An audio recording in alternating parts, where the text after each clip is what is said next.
ముఖ్యమంత్రి గారికి నోటికైతే అర్థం లేదు, అదుపు లేదు.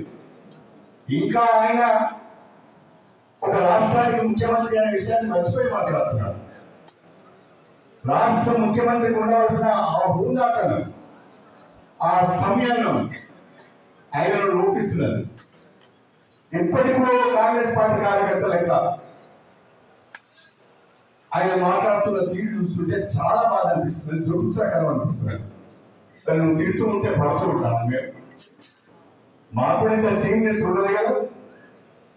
మేము కూడా తప్పకుండా నువ్వు మాట్లాడిన స్థాయిలో నువ్వు వాడిన భాషలో వాడుతున్న ఏదో ఒక భాష నిన్ను తిట్టాలి కదా.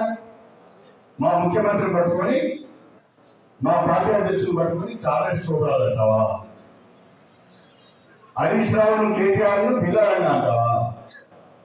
రేవంత్ రెడ్డి గారు చార్లెస్ శోభరాజ్ కన్నా బిల్లారంగ కన్నా పెద్ద చరిత్ర నీది. రేవంత్ రెడ్డి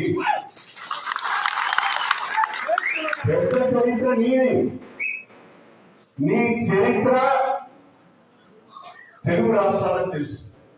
కాబట్టి నువ్వు ఒక మాట ఒకరి గురించి మాట్లాడేటప్పుడు అది ఏ రకంగా తిరిగి వస్తుందని ఆలోచించాలి, ఆలోచించుకొని మాట్లాడాలి.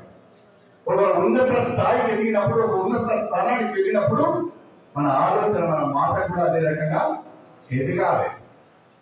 సభ్యత, సంస్కారం నేర్చుకొని మాట్లాడాలి.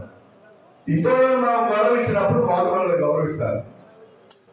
వాళ్ళని మనం గౌరవించకపోతే వాళ్ళు ఎందుకు గౌరవిస్తారు? కాబట్టి రేవంత్ రెడ్డి గారు కానీ ఇక కోమటిరెడ్డి మాట్లాడతాడు.